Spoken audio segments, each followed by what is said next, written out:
Indian Polity by M. LAXMIKANT. Chapter 21. Cabinet Committees. 21. Cabinet Committees. Features of Cabinet Committees. The following are the features of Cabinet Committees. 1. They are extra-constitutional in emergence. In other words, they are not mentioned in the Constitution. However, the rules of business provide for their establishment. 2. They are of two types, standing and ad hoc. The former are of a permanent nature, while the latter are of a temporary nature. The ad hoc committees are constituted from time to deal with special problems. They are disbanded after their task is completed. 3. They are set up by the Prime Minister according to the exigencies of the time and requirements of the situation. Hence, their number, nomenclature, and composition varies from time to time. 4. Their membership varies from 3 to 8. They usually include only cabinet ministers. However, the non-cabinet ministers are not debarred from their membership. 5. They not only include the ministers in charge of subjects covered by them, but also include other senior ministers. 6. They are mostly headed by the Prime Minister. Sometimes other cabinet ministers, particularly the Home Minister or the Finance Minister, also acts as their chairman. But, in case the Prime Minister is a member of a committee, he invariably presides over it.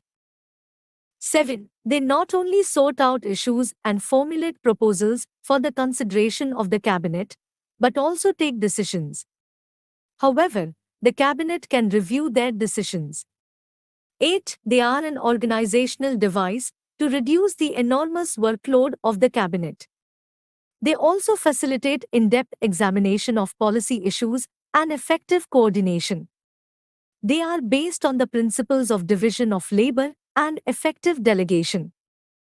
List of Cabinet Committees.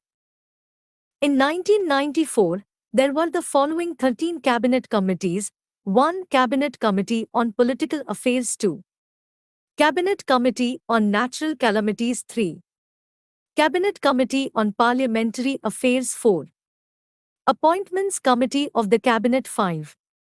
Cabinet Committee on Accommodation. 6. Cabinet Committee on Foreign Investment. 7. Cabinet Committee on Drug Abuse Control. 8. Cabinet Committee on Prices. 9. Cabinet Committee on Minority Welfare. 10. Cabinet Committee on Economic Affairs. 11.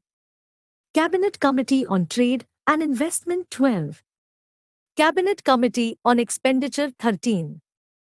Cabinet Committee on Infrastructure. In 2013, the following 10 Cabinet Committees were in existence. 1. Cabinet Committee on Economic Affairs. 2. Cabinet Committee on Prices. 3. Cabinet Committee on Political Affairs. 4. Appointments Committee of the Cabinet. 5. Cabinet Committee on Security. 6.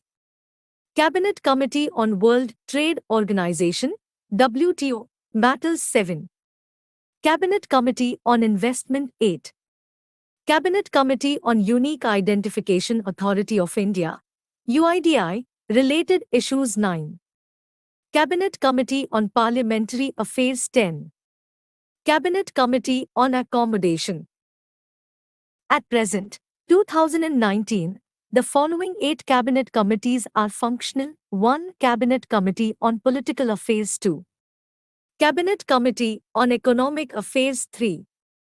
Appointments Committee of the Cabinet. 4. Cabinet Committee on Security. 5. Cabinet Committee on Parliamentary Affairs. 6.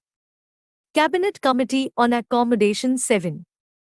Cabinet Committee on Investment and Growth. 8. Cabinet Committee on Employment and Skill Development. Functions of Cabinet Committees. The following 4 are the more important Cabinet Committees. 1. The Political Affairs Committee deals with all policy matters pertaining to domestic and foreign affairs.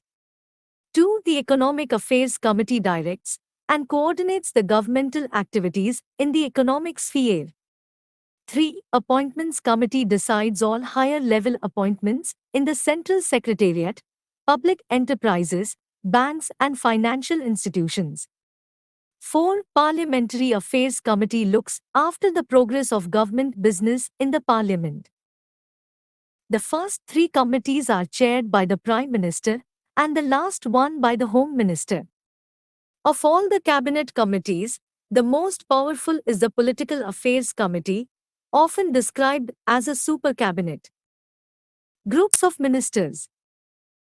In addition to cabinet committees, several groups of ministers, GOMS, are constituted to look into different issues or subjects.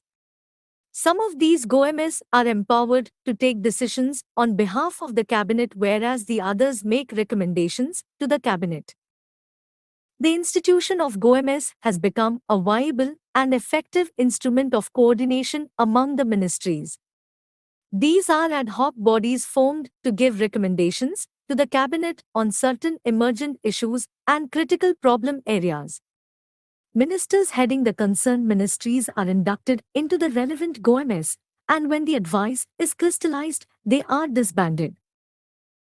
The Second Administrative Reforms Commission, 2005 to 2009, made the following observations and recommendations with respect to the working of the GOMS.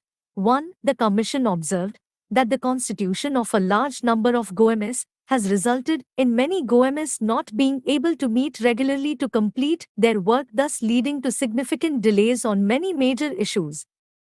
2. The Commission felt that more selective use of the institution of GOMS would perhaps lead to more effective coordination, particularly if they are empowered to arrive at a decision on behalf of the cabinet with time limits that are prescribed for completing the work entrusted to them. 3. The Commission recommended that there is need to ensure that the existing coordination mechanism of GOMS function effectively and helps in early resolution of issues. Selective but effective use of GOMS with clear mandate and prescribed time limits would be helpful.